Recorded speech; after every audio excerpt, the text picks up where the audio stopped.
رحیم جار خان سے رانا وقاص علی کی رپورٹ کے مطابق فارمیسی کونسل آف پاکستان کا تاریخی اقدام، doctor of pharmacy legal drug law کو قانونی کام فارمیسی سروسز کی نمائندگی سونپ دی گئی۔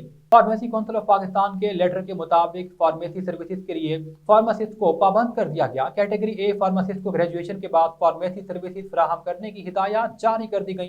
آئینی عمل درآمد کے ساتھ ہیلتھ کیئر کمیشن کو بھی ہدایات جاری کر دی گئی۔ ڈاکٹر آف فارمیسی فارماسسٹ کی فراہم کردہ سروسز کو صحیح انداز میں تسلیم کرتے ہوئے سپورٹ کرنے کی تلقین کی گئی ہے، جبکہ ایکٹ 2012 اور فارمیسی ایکٹ 1967 کو بھی صحیح معنوں میں تکمیل کی گئی ہے۔ فارماسسٹ کو فارمیسی کونسل آف پاکستان کی جانب سے سروسز دینے کے احکامات، لاہور ہائی کورٹ کے احکامات پر بھرپور عمل درآمد۔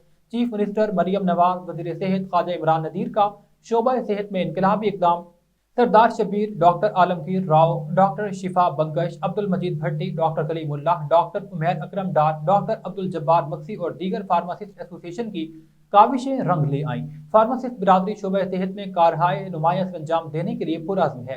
Young star pharmacist doctor Zohaib Khalid, I P F coordinator doctor Usman Abid, assistant professor doctor Waqas Zafar, chairman ڈری Sangi Rahim Jar Khan, doctor Abdulhalil Mandal, doctor Naeem Asghar, doctor Muhammad Umar, doctor Khalid Butla, doctor Asif, doctor Waseem, doctor Shahid, doctor Khalid اور دیگر نے کہا کہ فارماسسٹ نے کبھی انسانیت کی صحت پر آنچ نہیں آنے دی۔ فارماسسٹ کو اس کے کام کرنے کی ہدایات جاری کرنا شعبہ صحت میں انقلاب اور جدید معیاری صحت کو برقرار کرنے کے مترادف ہے۔